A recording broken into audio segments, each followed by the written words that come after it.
toutes et à tous et bienvenue à ceux qui nous rejoignent à cette première conférence débat BOMA France pendant la période du confinement. Aujourd'hui, nous contribuons à cette coopération qui consiste à essayer d'échanger pendant cette période de crise en engageant une nouvelle forme de conversation. Ce programme qu'on propose ici est gratuit, ouvert au plus grand nombre, grâce notamment à notre partenariat avec le Huffington Post. Il répond à la mission que la communauté BOMA s'est donnée, c'est-à-dire envisager de nouvelles perspectives sur les défis auxquels nous faisons face et aider toutes sortes d'acteurs, entreprises, institutions, citoyens à prendre des décisions plus éclairées. Aujourd'hui, nous allons passer un peu plus d'une heure ensemble à nous interroger sur un des défis de notre époque. Ce défi, c'est notre rapport à la vérité. Depuis la révolution numérique, la crise de l'information et l'explosion des théories complotistes qui en découlent, la crise sanitaire que nous vivons, le confinement, la concentration des échanges sur les réseaux et l'épidémie elle-même sont une opportunité de plus en plus grande pour les acteurs de la désinformation en tout genre. On apprenait par exemple que la semaine dernière, un quart des Français étaient convaincus que le coronavirus, par exemple, avait été conçu en laboratoire. Alors pour comprendre les ressorts de ces phénomènes de distorsion, nous recevons aujourd'hui un observateur attentif des extrémismes en ligne. Il est maître de conférences associé à l'Université de Paris, spécialisé dans les cultures numériques, Tristan Manès France. Je suis aussi accompagné aujourd'hui par deux membres de l'équipe de BOMA France, Claire Amance-Prévost et Martin Schmitt, et plusieurs membres du club BOMA qui animeront avec moi cette conversation. Si vous nous suivez sur Facebook, n'hésitez surtout pas à poser vos questions. Nous vous lisons et nous tenterons de répondre à ces questions. Alors, je vous propose de démarrer sans attendre. Et avant de laisser la parole à Tristan Manès France, un point rapide sur les théories les plus folles et les fake news qui circulent en ce moment sur les réseaux. Je sais que Claire Amance et Martin, vous avez préparé un résumé, n'est-ce pas? Absolument. Fait. On vous écoute. Absolument, qu'on va tout de suite vous partager.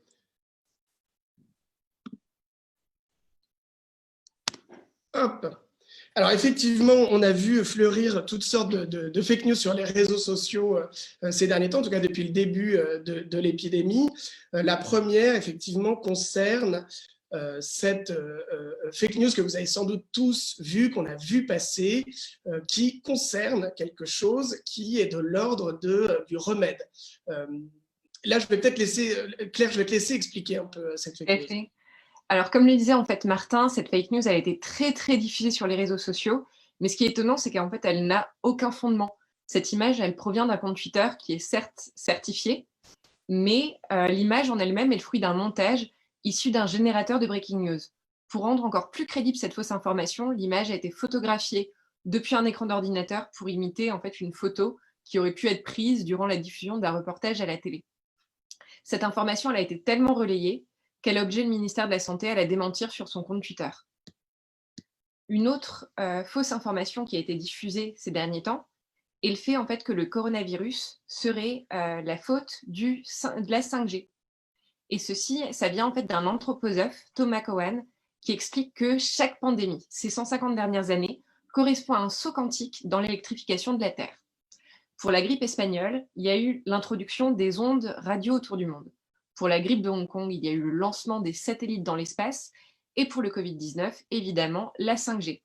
Et si l'épidémie, selon lui, a démarré à Wuhan, c'est parce que ce serait la première ville du monde entièrement recouverte par la 5G.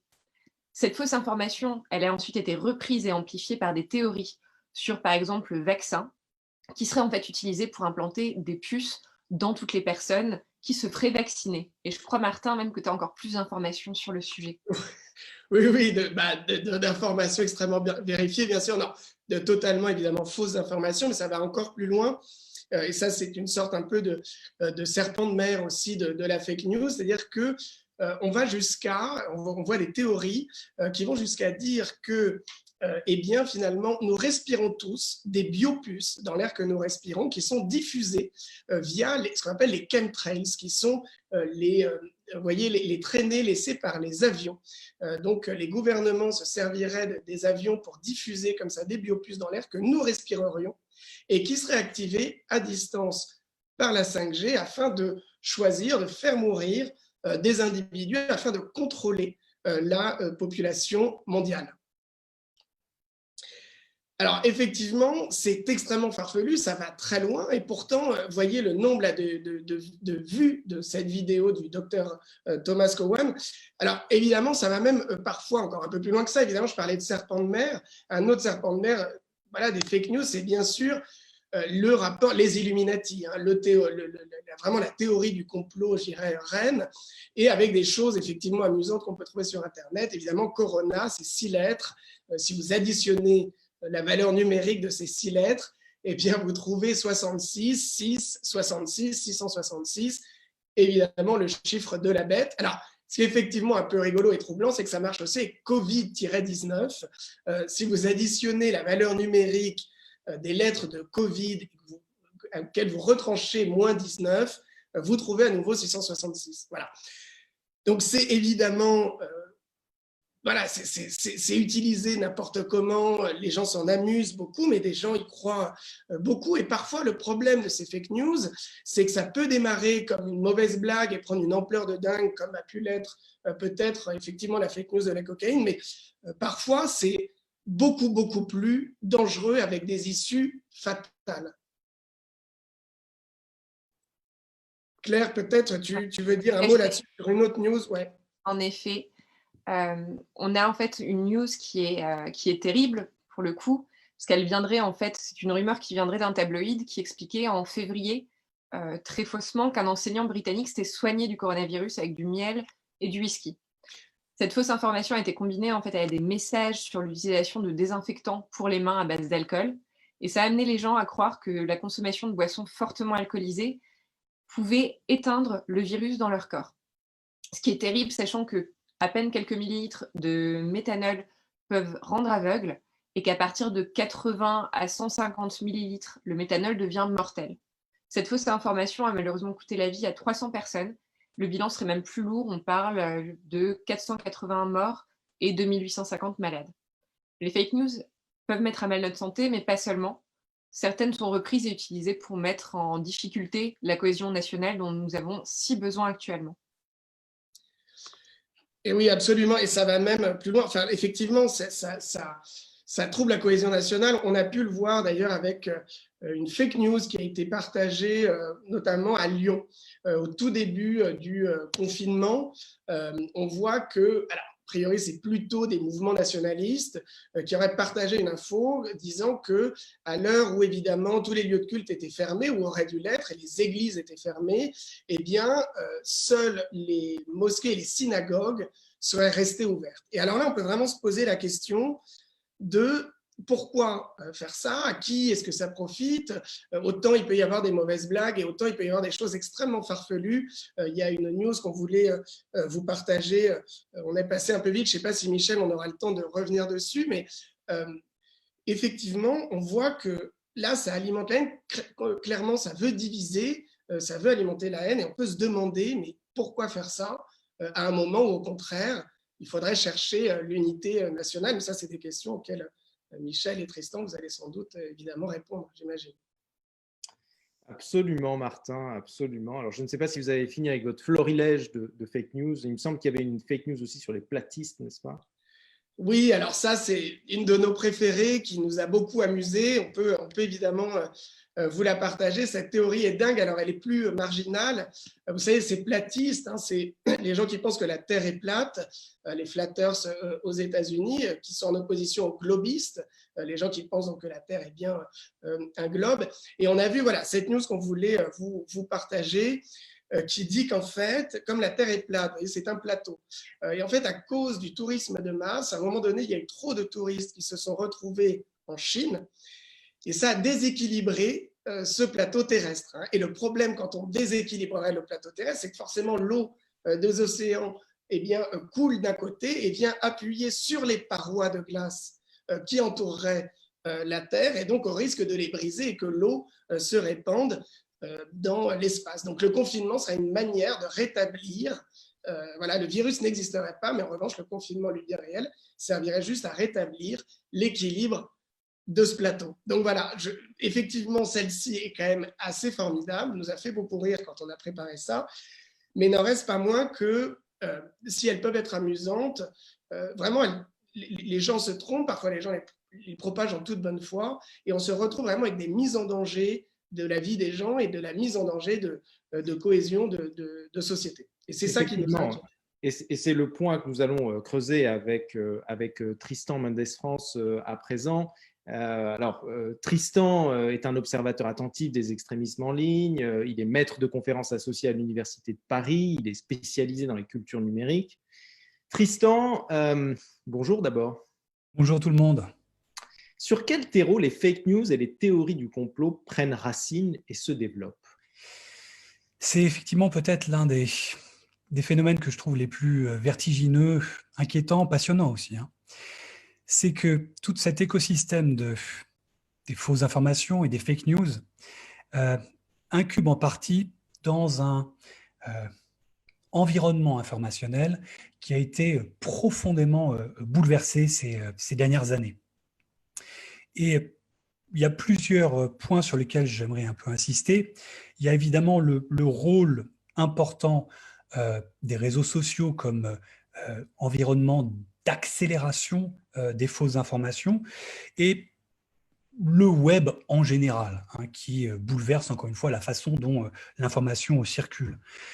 Pour les réseaux sociaux, juste 2-3 chiffres, et le web en général, il y a 4 milliards d'utilisateurs du web aujourd'hui, plus de 3 milliards des réseaux sociaux, donc ce n'est pas un phénomène mineur, on en est tous conscients, c'est un peu tarte à la crème tout ça, mais c'est un peu pour planter le décor général de cette problématique que j'aimerais évoquer un peu avec vous.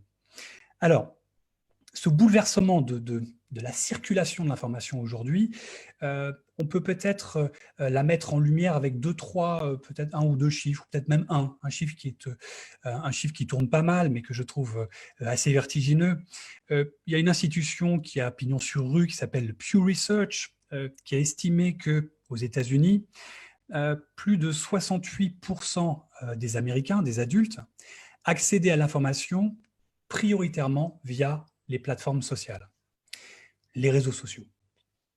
Ça veut dire qu'en gros, aujourd'hui, pour les Américains, et c'est un peu ce qui se passe au niveau planétaire, c'est la direction vers laquelle on va, la porte d'entrée d'accès à l'information se fait via les réseaux sociaux.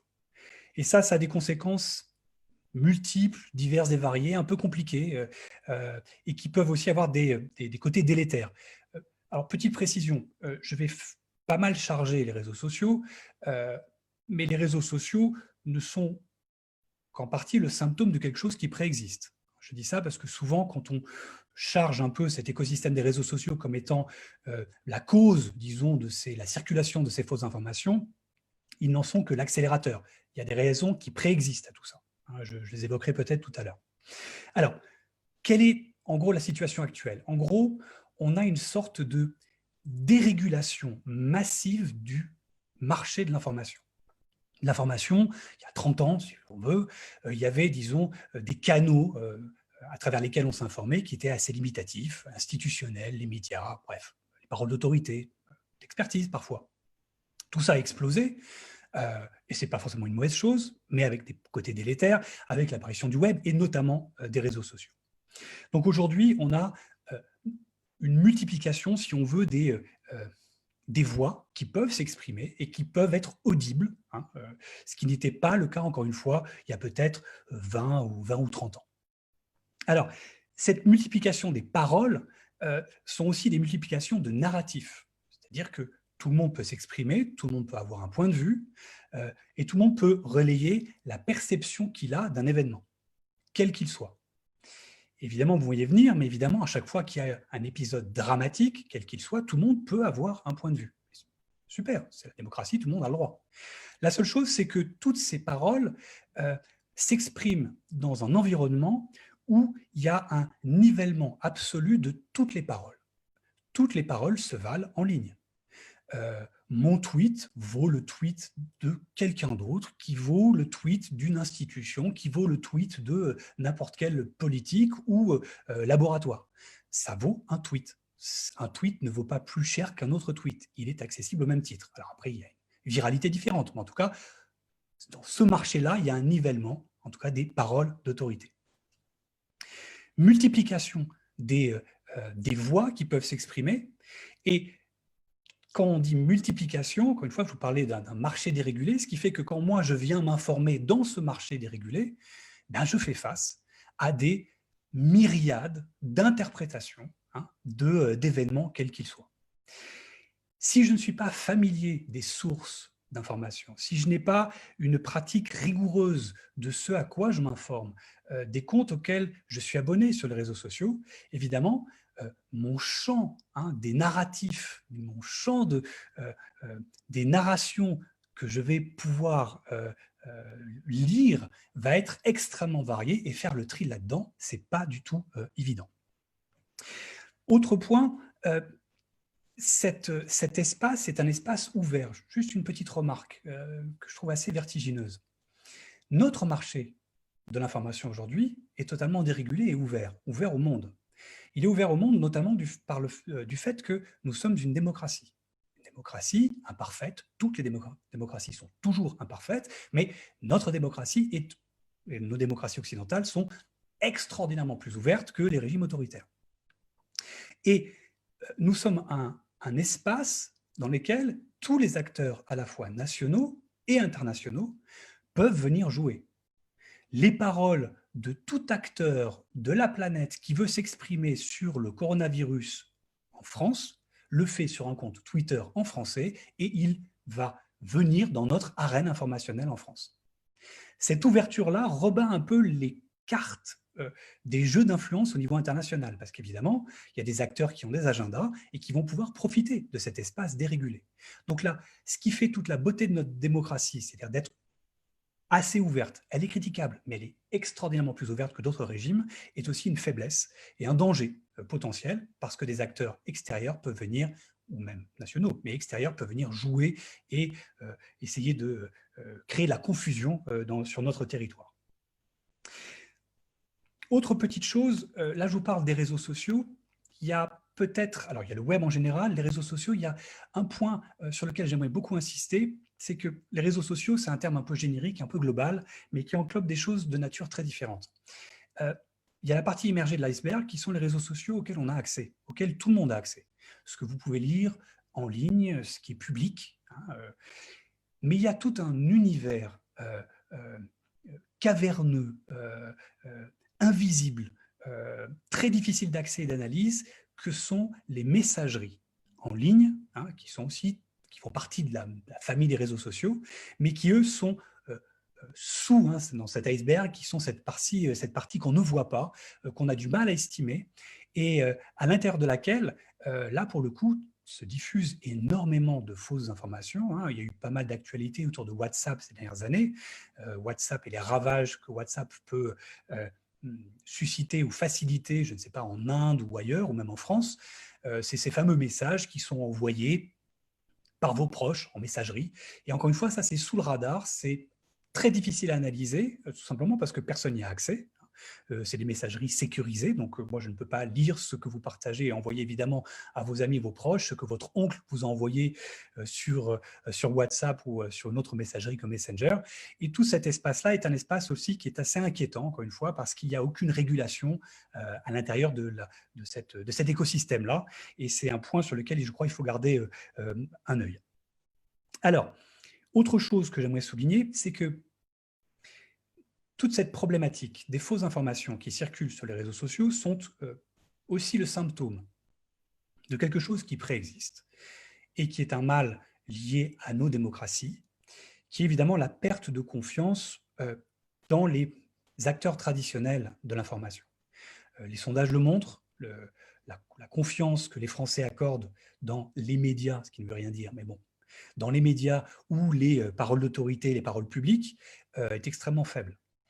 Évidemment, si on n'a pas confiance dans ces acteurs de l'information, qu'est-ce qui reste?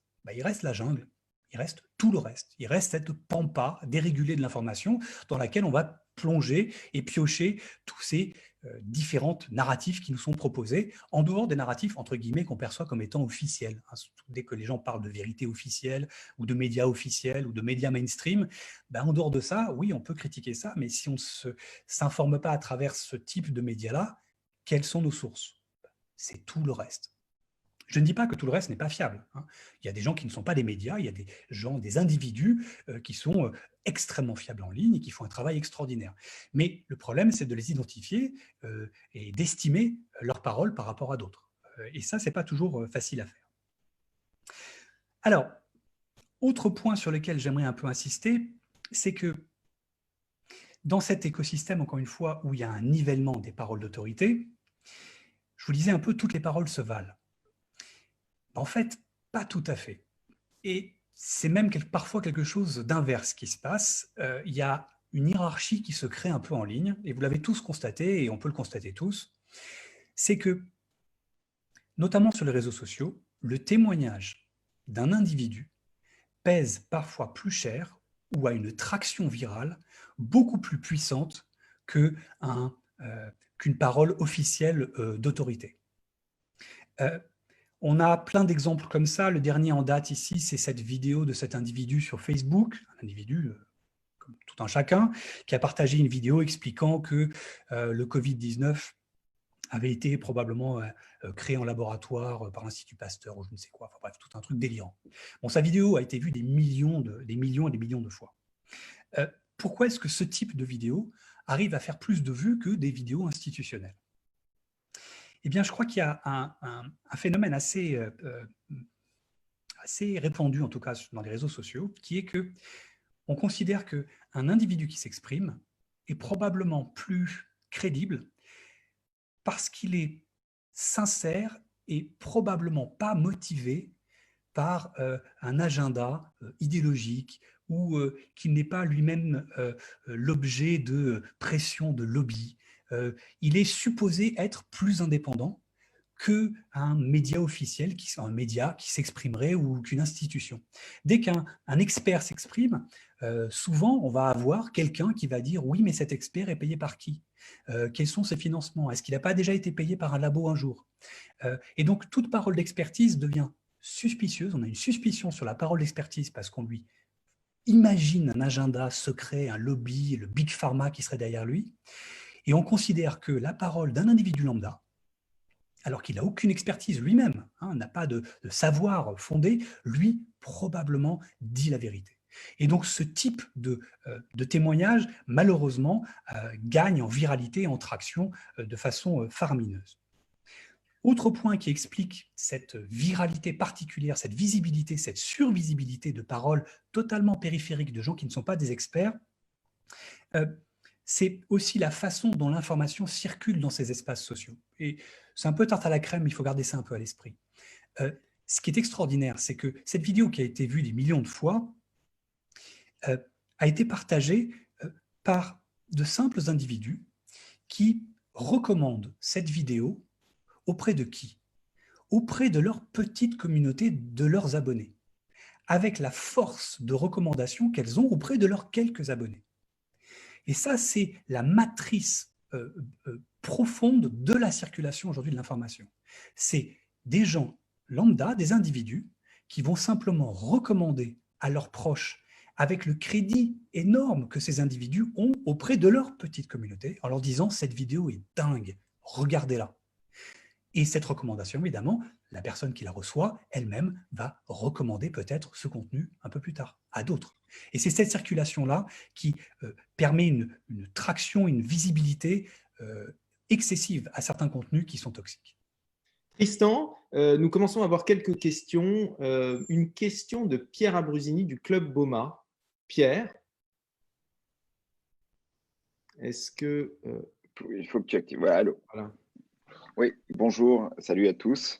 Par rapport à la parole publique, justement, j'ai été assez surpris par la conférence de presse samedi dernier, qui était plutôt, j'ai trouvé, sans il n'y a aucune réflexion politique derrière, mais j'ai trouvé qu'elle était plutôt très bien foutue, très pédagogique, qu'ils ont bien monté le truc, qu'ils expliquaient tout. On a bien vu sur les réseaux que derrière, les gens ont critiqué beaucoup cette conférence de presse en disant on nous ment, machin, ceci, cela, c'est des incapables et tout ça. Comment on fait pour que cette parole publique, parce qu'on comprend bien les systèmes ces fake news, mais comment on fait pour que la parole publique reprenne du poids? Est-ce qu'il y a eu, et alors j'ai une deuxième question, est-ce qu'il y a eu un bench qui a été fait sur les autres pays, comment les autres pays ont pris la parole sur le coronavirus? Est-ce que ce serait pas intéressant de faire ce bench pour voir à quel point et comment nous, on se situe dans ce bench? Oui, c'est compliqué. Évidemment, je n'ai pas de réponse, hein, évidemment, malheureusement, à votre question. Pour le gouvernement, ça doit être un casse-tête infernal. Parce que c'est parce que le gouvernement s'exprime qu'il y a un discrédit.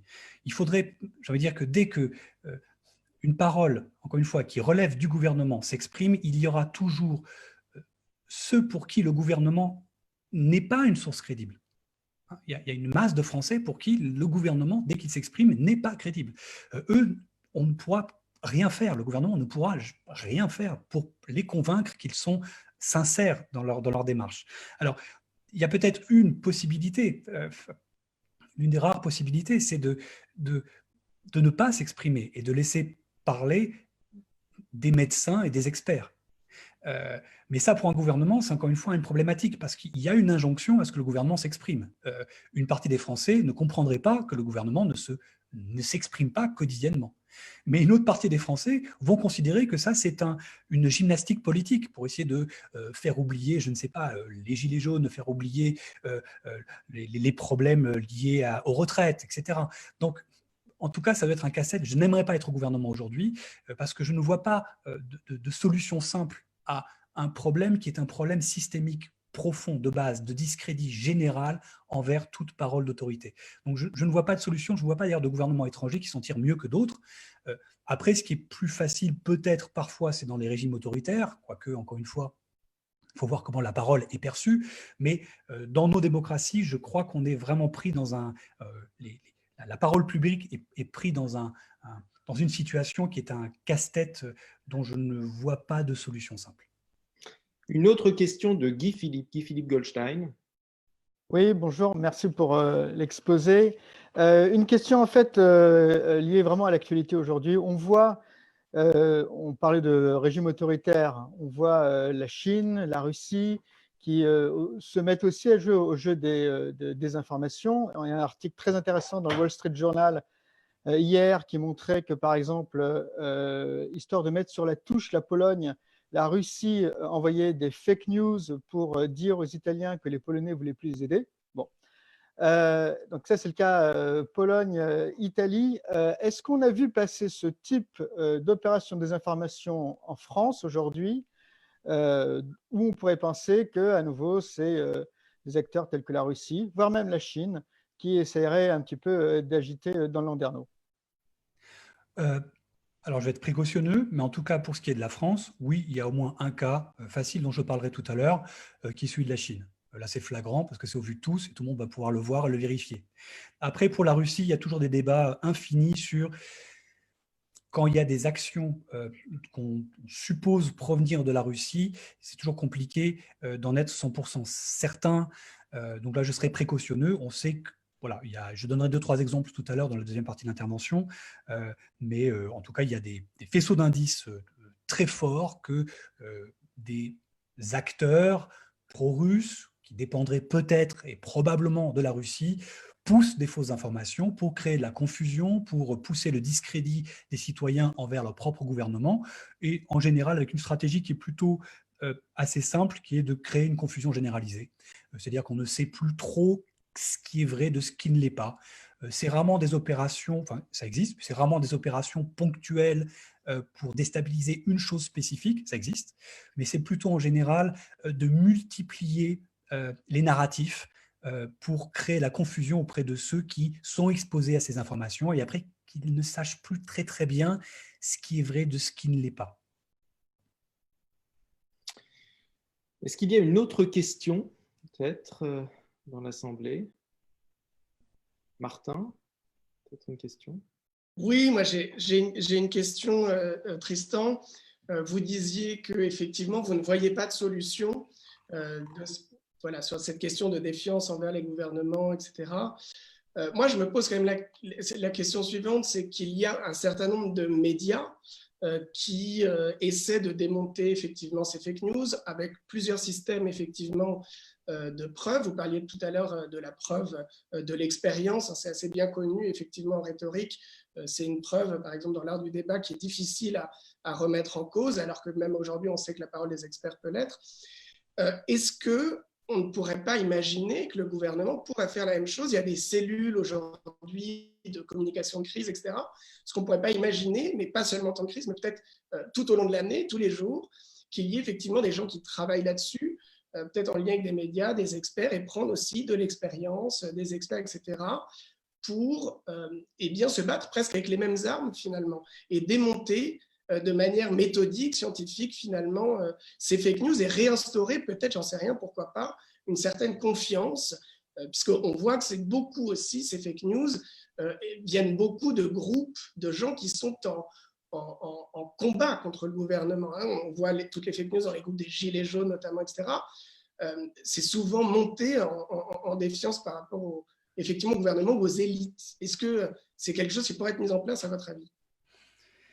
En tout cas, le travail que font, j'en parlerai peut-être tout à l'heure, mais rapidement, mais que font pas mal de médias, c'est un travail extraordinaire. Il faut saluer le travail gigantesque qui est fait par de nombreuses institutions, j'en dirai un mot tout à l'heure, et ce travail est primordial. Alors, pour ce qui est du gouvernement, c'est toujours la même chose. Si le gouvernement doit s'exprimer, il y aura toujours cette problématique de « oui, mais c'est le gouvernement qui parle ». Alors, pour les autres institutions qui travaillent sur le démontage de la désinformation en général, il y a un mur invisible ou un plafond de verre qui est compliqué à franchir, qui est que si on considère qu'effectivement une bonne partie des gens s'informent via les réseaux sociaux, comment est-ce qu'un média comme AFP Factuel va arriver dans le fil d'actualité de la page, du profil Facebook de quelqu'un qui a déjà une attitude, disons,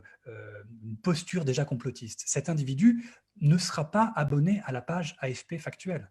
Il y a peu de chances que dans ses amis, des gens qui ont vraisemblablement un profil qui lui est proche, va partager quelque chose de l'AFP Factuel qui est considéré peut-être comme un truc institutionnel ou du système.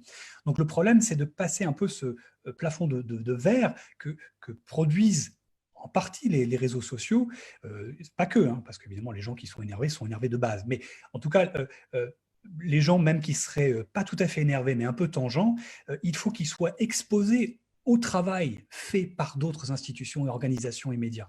Et le problème, c'est que certains ne vont pas y être exposés simplement parce que leurs amis ne vont pas partager ce contenu. Et ça, c'est un problème de fond auquel je vois qu'il n'y a pas beaucoup de solutions. J'évoquerai peut-être une initiative que je pilote et qui cherche à lutter contre cet enfermement informationnel. J'ose plus parler de bulles de filtre parce qu'il y a des discussions et des débats autour de la réalité, de l'ampleur de ce que peuvent être ces bulles de filtre. Mais au-delà de ça, en tout cas, le travail qui est fait de démontage des fausses informations par ces institutions, il faut qu'elles puissent aussi atteindre sur les réseaux sociaux les personnes qui y sont exposées. Alors Tristan, vous avez dressé le tableau de l'écosystème finalement des fake news et des thèses complotistes. Est-ce que vous pourriez rentrer un peu plus en détail sur les différents types d'acteurs au cœur de ces écosystèmes de la désinformation? Qui agit et pour quel intérêt? Oui, alors là, j'aurais tendance à faire une distinction entre différents types d'acteurs qui promeuvent ou qui sont les vecteurs de ces fausses informations. Alors, la partie probablement la plus complexe, la plus inquiétante et la moins facile à traiter, c'est les gens qui font circuler l'information de bonne foi. C'est une grosse partie, si vous voulez, de ceux qui poussent ou qui relayent ces fausses informations sont des gens qui ne sont pas de mauvaises personnes, ce ne sont pas des gens qui ont un agenda politique toxique, c'est des gens normaux qui simplement sont tombés sur une information ou on leur a envoyé sur WhatsApp une information et eux-mêmes la relayent parce qu'ils pensent que c'est une information qui pourrait aider leurs proches. La plupart des gens d'ailleurs qui relayent ces fausses informations sont même motivés, il y a un motif altruiste presque derrière ça. Donc c'est des gens qui veulent relayer cette information parce qu'ils pensent que ça peut vraiment aider. Et cette masse-là de gens pose véritablement un problème et c'est probablement la plus complexe à traiter. Parce que ça nécessite un règlement de fond, une éducation média, une sensibilisation à ce qu'est une information en ligne. Et ça, c'est un travail de fond et un travail à terme qui est un truc de moyen ou long terme. Là, on est dans une situation d'urgence. En tout cas, donc, cette première grande partie est, je dirais, la partie la plus problématique et elle est aussi cette premier groupe d'acteurs, si vous voulez, des gens lambda, sont aussi, encore une fois, le symptôme de cette défiance dont je vous parlais tout à l'heure, généralisée de nos compatriotes envers les sources, les médias et les paroles institutionnelles. Et donc, évidemment, s'ils ont une défiance envers ça, ils vont se rabattre vers d'autres sources d'information et cette qualité informationnelle risque de baisser et ils risquent de relayer des informations qui peuvent être problématiques. Ça, c'est le premier gros paquet de promoteurs de fausses informations. Et encore une fois, toutes les personnes qui relayent une fausse information, ce n'est pas le diable, c'est des gens qui sont parfois, encore une fois, mus par de bonnes intentions. Après, il y a un deuxième paquet, en gros, que je qualifierais peut-être de promoteurs des fausses informations. C'est des gens qui sont des businessmen de la fake news. C'est des gens qui ont un intérêt financier à essayer de pousser des fausses informations. Et là, on en voit plein, vraiment des exemples en ligne, il y en a de nombreux. Alors, je vais commencer peut-être par un exemple qui est très connu, qui est international, encore que c'est quelqu'un qui est aussi motivé par d'autres, il y a d'autres motivations. Mais c'est un businessman, c'est peut-être le pape du complotisme américain qui s'appelle Alex Jones.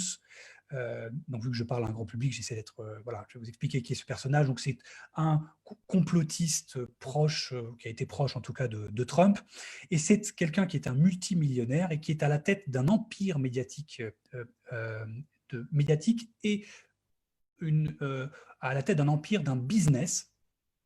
Parce que au-delà de faire du fake news, il vend également des produits pseudo-médicinaux, des vitamines, de je ne sais pas quoi. Et en fait, lui, son objectif, c'est de vendre et de se faire du fric en vendant des produits et en faisant peur à la population, en faisant circuler des fausses informations alarmistes pour que les gens achètent ces différents produits. Donc là, on a quelqu'un qui est un promoteur et dont le business plan, c'est de faire circuler de la fausse information et derrière se faire du fric.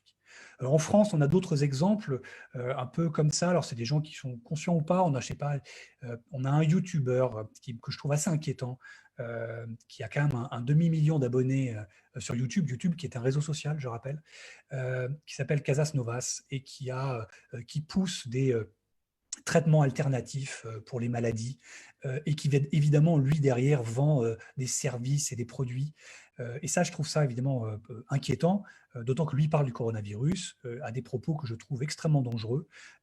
Et il a, comme je vous le disais, presque un demi-million d'abonnés sur YouTube et une visibilité qui est absolument effarante.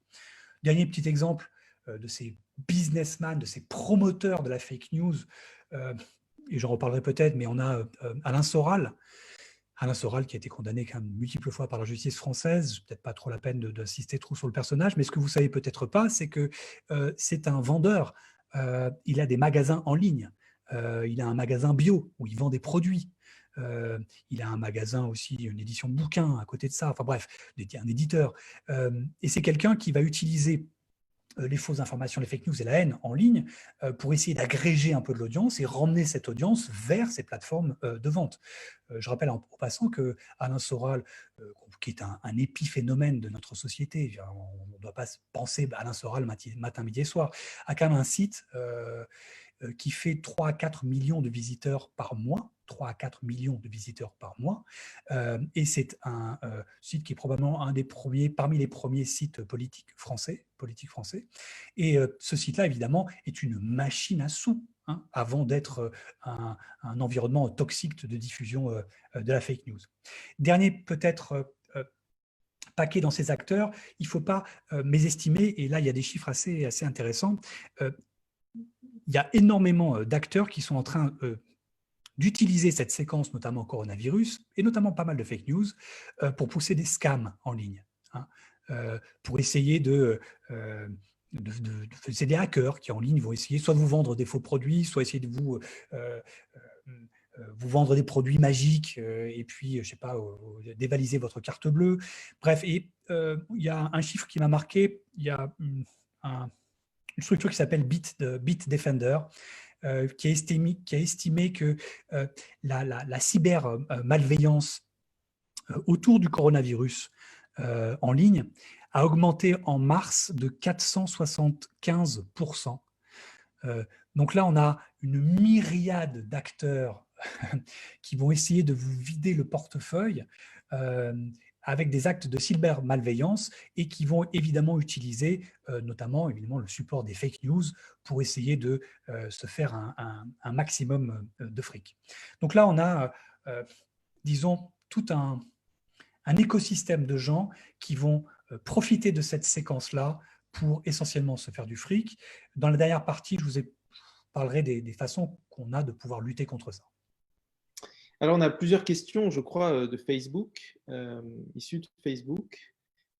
Claire, Amance Tout à fait. En fait, on a une question notamment sur en fait, les fake news grises. Voilà, comment ça se passe, en fait, quels sont les mécanismes et quels sont les risques pour toutes ces zones en fait, entre le savoir et le non-savoir. On a par exemple pour la chloroquine. Alors, je ferai très attention, évidemment, sur la chloroquine, qui est un sujet, c'est de la kryptonite informationnelle. Là, je dirais que tout ça est le symptôme de ce que je disais un peu tout à l'heure. C'est qu'aujourd'hui, quelqu'un de normal qui va en ligne ne sait plus très bien ce qui se passe autour de la chloroquine. Je parle de quelqu'un de normal, quelqu'un de bien informé, qui sait où estimer les bonnes sources, les bons scientifiques, quelqu'un qui a une pratique assez poussée peut peut-être arriver à avoir une position extrêmement claire. Aujourd'hui, je crois qu'il est pour quelqu'un vraiment de normal, normalement constitué, il est devenu quasiment impossible de savoir précisément ce qui se passe avec la chloroquine et différents produits qui lui sont associés. Tout ça, c'est le symptôme de ce que je disais tout à l'heure, c'est la multiplication des narratifs. Aujourd'hui, sur la chloroquine, vous avez 10, 20, 30, 40 versions de déclinaisons, de points de vue plus ou moins populaires autour de cette chloroquine, avec en plus ce qui vient s'ajouter autour de cette et de ces molécules, des questions, des théories complotistes, des questionnements, et le fait même de pousser le doute autour de tout ça alimente aussi pas mal la chose. Donc on a des acteurs politiques, je ne sais pas, Marine Le Pen, qui, elle, va pouvoir dire, je ne sais pas d'ailleurs, alors ce n'est pas pour la chloroquine, mais enfin, elle dit pour le coronavirus, elle ne sait pas si ça a été créé en laboratoire ou pas. On est dans un environnement, en tout cas aujourd'hui, où je crois que pour quelqu'un de normalement constitué, il est extrêmement complexe de se positionner sur le sujet de la chloroquine. Et moi-même, je ne prendrai absolument pas le risque de vous dire quoi que ce soit sur la chloroquine, à part de vous rabattre sur les sources les plus crédibles qu'on peut trouver en ligne, des paroles institutionnelles et strictement institutionnelles. Je crois qu'on avait aussi une question de la part de Virginie du Club BOMA. Oui, bonjour. Une question concernant l'éducation, puisque l'ensemble des fake news qu'on voit circuler touche la totalité de la population française et finalement, est-ce qu'on n'aurait pas intérêt dès le primaire à entraîner, éduquer les enfants à raisonner, à avoir un regard critique sur les données ou les informations qui leur parviennent, ce qui aurait comme bénéfice d'ailleurs de rendre cette conversation sur le long terme certainement plus intéressante et plus citoyenne avec de vrais débats. Et Et aujourd'hui, c'est uniquement adressé pour des élèves de l'enseignement supérieur quand ils font des data science. Donc, est-ce qu'on pourrait, à votre sens, commencer très tôt ce mécanisme de raisonnement? Oui, l'éducation. Oui, je suis parfaitement d'accord avec vous. L'éducation aux médias, c'est probablement le nerf de la guerre. Et je crois que le ministère de l'Éducation nationale a cette problématique en tête. Je crois qu'il y a beaucoup d'acteurs dans l'univers de l'éducation qui ont en tout cas ce souci de se dire qu'il faut évidemment pousser et charger au maximum l'éducation aux médias, parce qu'encore une fois, ça va être ce nouvel environnement informationnel que je décrivais tout à l'heure, c'est le monde c'est notre monde quasiment actuel, mais c'est le monde des jeunes qui arrivent aujourd'hui sur le marché de l'information. Donc c'est absolument essentiel. Mon seul problème avec ça, c'est que c'est quelque chose qu'il faut travailler, et il faut l'enclencher, et il faut continuer à le faire. Et il y a des gens très intelligents et qui sont beaucoup plus calés que moi, qui se posent la question, qui travaillent dessus, qui font déjà des choses. Mais le problème, c'est le terme. C'est que c'est un travail à long terme, ou à moyen et long terme. C'est quelque chose qui doit être fait, qui doit être soutenu à tous les niveaux. Le problème, c'est le terme. C'est qu'aujourd'hui, l'éducation aux médias portera ses fruits dans X temps. Le problème, c'est qu'aujourd'hui, on est aujourd'hui et qu'il y a une urgence, une crise informationnelle qui aujourd'hui est ce qu'elle est. Et cette réponse-là, malheureusement, ne sera efficace qu'à un terme qui est plus lointain que le problème auquel on est confronté actuellement. Il me semblait que Guy Philippe aussi avait une autre question. Oui, c'était un petit peu un contrepoint ou un prolongement d'une certaine façon à la question de Virginie, parce qu'on parle des jeunes, mais on voit par exemple aux États-Unis, c'est très flagrant, et c'est aussi quand même un peu le cas en Europe, que le basculement dans la fake news corrélé avec le basculement vers l'extrême droite, il est quand même plus le fait des gens de plus de 40 ans aujourd'hui que des gens de moins de 40 ans, et que c'est concomitant aussi, on ne parle que de corrélation là, alors faisons attention un peu au terme, mais c'est concomitant aussi à ce que Tristan vous disiez sur la diffusion des réseaux sociaux de Facebook comme principale source d'information, et en particulier après le milieu des années 2010, chez les plus de 40 ans à nouveau. Bon.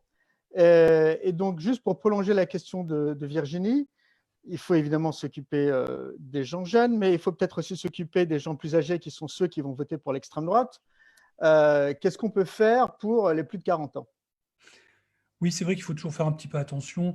On parle souvent des jeunes. Moi, je parle évidemment souvent des jeunes parce que c'est le monde de demain, hein, les jeunes.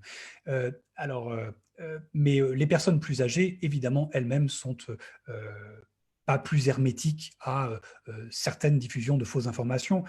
Bon, le dernier sondage qui a été fait par l'IFOP et l'Observatoire du conspirationnisme sur le Covid-19 qui aurait été fait éventuellement en laboratoire, bon, là on voit que malheureusement les jeunes sont particulièrement touchés par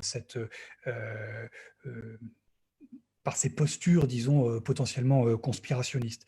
Donc oui, je crois qu'il faut peut-être pas focaliser uniquement sur les jeunes, mais évidemment s'intéresser aussi aux personnes plus âgées qui ne sont pas à l'abri, bien sûr, absolument pas à l'abri d'être des vecteurs eux-mêmes ou d'être victimes, en tout cas, de fausses informations.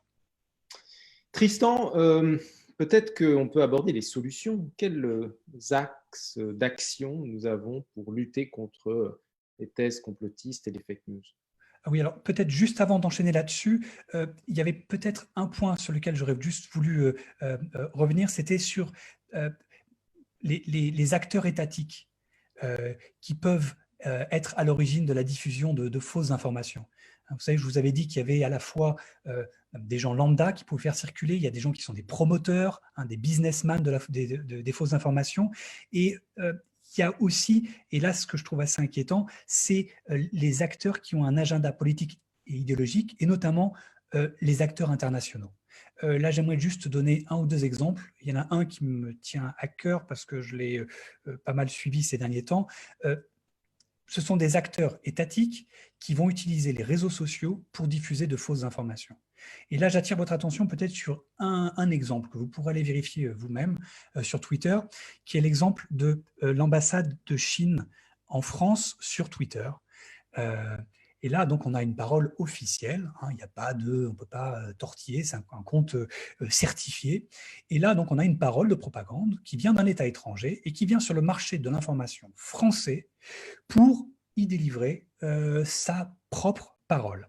Et là-dessus, il y a eu 2-3 choses que j'ai trouvées absolument délirantes et profondément inquiétantes. On a eu une première salve de tweets qui a essayé de faire croire que le Covid-19 provenait probablement pas de la Chine, mais probablement des États-Unis. Absolument délirant. Un compte officiel d'un État étranger et un compte d'ambassade qui est supposé être beaucoup plus safe, avec des coins arrondis, et une précaution de langage.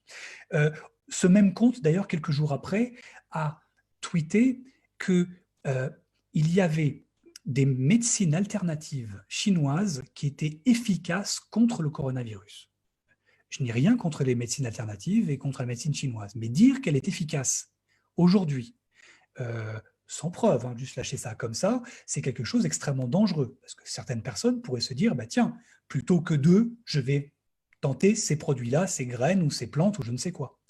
Et ça, c'est un compte d'un État étranger qui vient polluer le paysage informationnel français avec des informations qui relèvent de la fake news. Je trouve ça vertigineux qu'un État étranger puisse au calme, aujourd'hui, proposer, encore une fois, un narratif sur un marché ouvert de l'information, parce que nous sommes une démocratie, l'inverse n'est pas vraiment possible. Hein.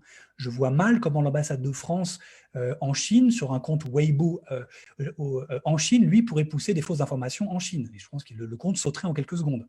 Là, parce que nous sommes une démocratie, nous sommes ouverts à ce type de propagande extérieure, et ça, c'est inquiétant, parce qu'on est un terrain de jeu open bar pour les propagateurs de fausses informations planétaires. Je ferme la parenthèse et je reviens donc à cette question vertigineuse de « mais qu'est-ce qu'on peut faire ?» Qu'est-ce qu'on peut faire? Bon. C'est une vaste question. Alors d'abord, et je reviens sur ce que je disais tout à l'heure, je veux saluer le plus solennellement le travail extraordinaire qui est fait par de nombreux médias, d'institutions, qui font un travail de décodage de l'information, de démontage des fausses informations. Il y en a une myriade, je ne peux pas tous les citer, mais il y a des vrais ou fake de France Info, de Check News, de Libé, les décodeurs du Monde. On a l'AFP Factuel qui fait un travail extraordinaire, pas seulement en France, mais partout autour de la planète. On a des youtubeurs qui chacun travaillent leur propre audience. Je ne sais pas, on a Aude What the Fake qui fait un travail génial auprès d'une population peut-être un peu plus jeune. On a même Defacator, que je peux citer comme ça, qui est drôle. Enfin bref, on a de nombreux acteurs que je veux absolument saluer. Toutes ces personnes-là on devrait tous les remercier, les saluer pour ce travail gigantesque qu'ils font. C'est absolument essentiel et primordial. Alors, cela dit, évidemment, comme je disais tout à l'heure, il y a plusieurs problèmes. C'est que souvent ce travail s'adresse à des gens qui ont plutôt une posture plutôt positive par rapport à l'émetteur de l'information.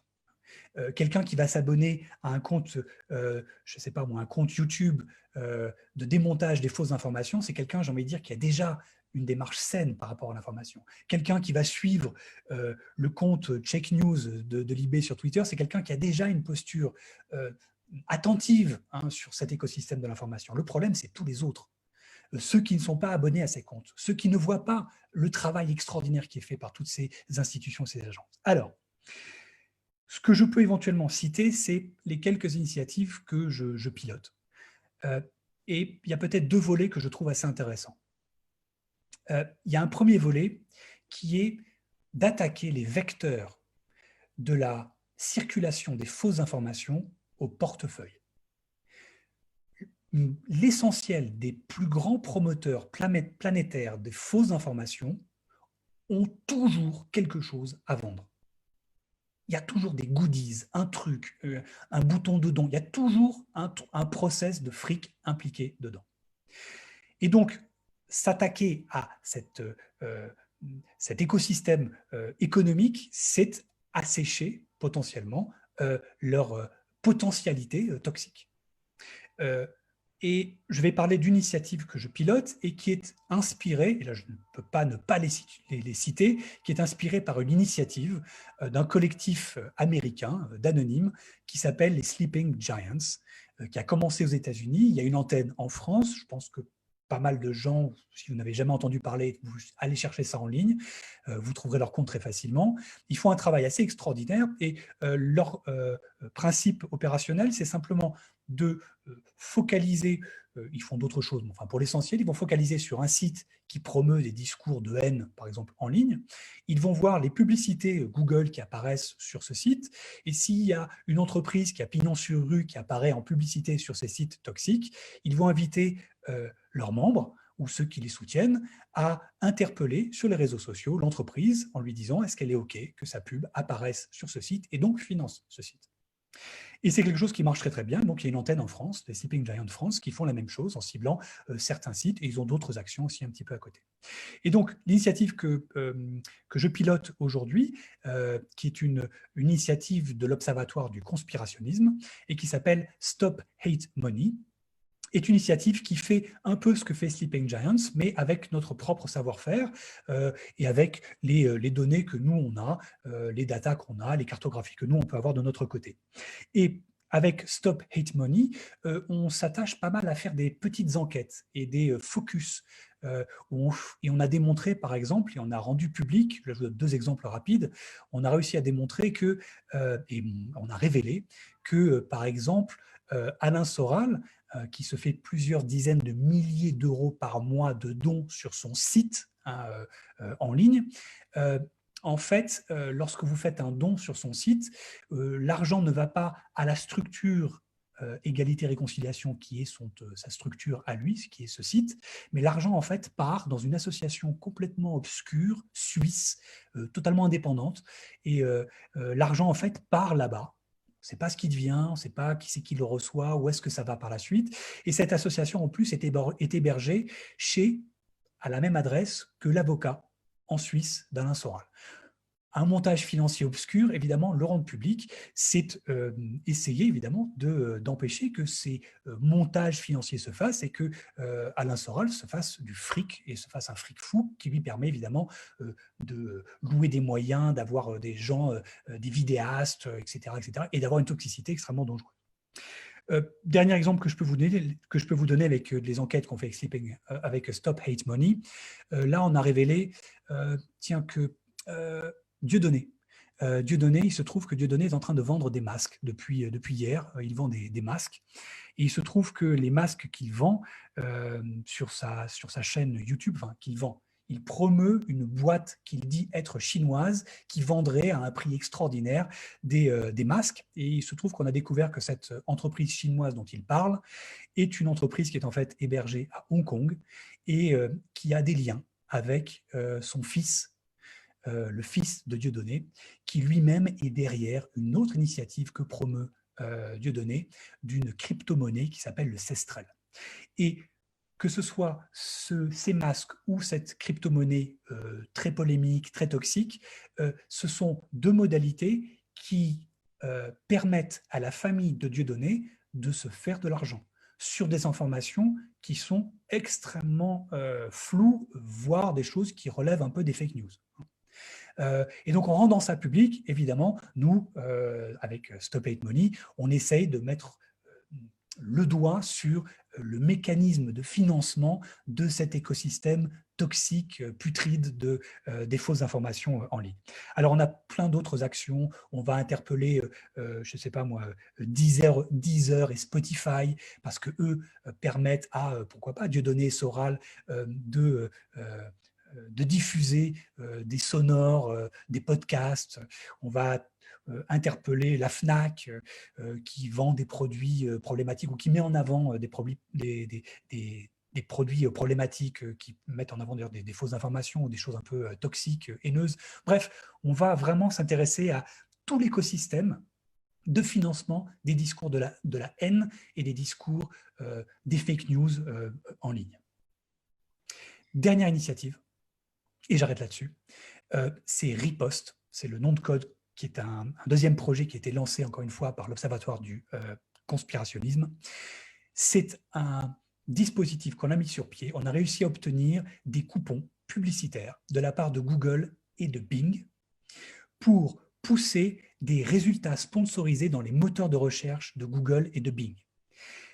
On a créé une centaine de campagnes publicitaires qui nous permettent, lorsque quelqu'un cherche un mot-clé toxique sur Google ou Bing, d'apparaître en premier résultat sponsorisé et de réaiguiller les gens qui pourraient bifurquer vers des résultats toxiques, les réaiguiller vers quelque chose, des résultats beaucoup plus sérieux.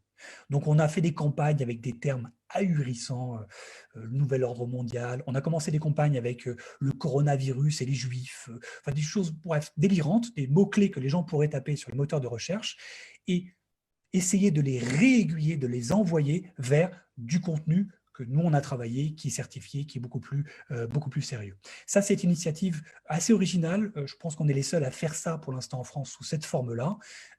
Ce genre d'initiative-là est une façon de court-circuiter cet enfermement informationnel dans lesquels les gens se mettent parfois et de leur proposer une autre type d'information plus sérieuse. Et c'est une initiative que je trouve extrêmement intéressante et porteuse. On verra ce que ça donne à moyen terme. Alors Tristan, on publiera sur Facebook et sur nos canaux l'ensemble des liens que vous avez cités. Moi, j'aurais une question à propos de l'anonymat. Est-ce que l'anonymat est un accélérateur de la diffusion des fake news et des théories du complot ou finalement pas du tout? J'aurais tendance à dire que pas vraiment. D'abord parce que une grande partie de ce qui est diffusé comme fausse information est relayé par des gens de bonne foi qui peuvent le faire sur leur propre identité. Tout ce qui circule sur WhatsApp, c'est les gens sur leur propre identité. Quand un oncle lointain vous fait circuler un truc complètement délirant, il le fait sous sa propre identité. Ensuite, on a les acteurs politiques qui, tout seuls, on a, je ne sais pas moi, des responsables du Rassemblement national qui peuvent, eux, relayer des fausses informations sous forme de questions. Ils le font sous leur propre identité.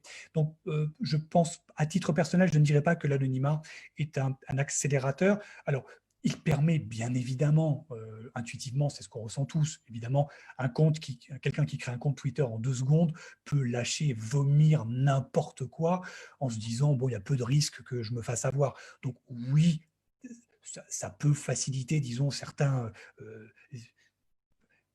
psychés, disons, à se lâcher un peu plus, mais je ferai très attention, d'autant qu'encore une fois, si on dit oui, veut dire c'est qu'il faudrait agir et donc lever l'anonymat. Et évidemment, c'est quelque chose que je ne soutiens pas.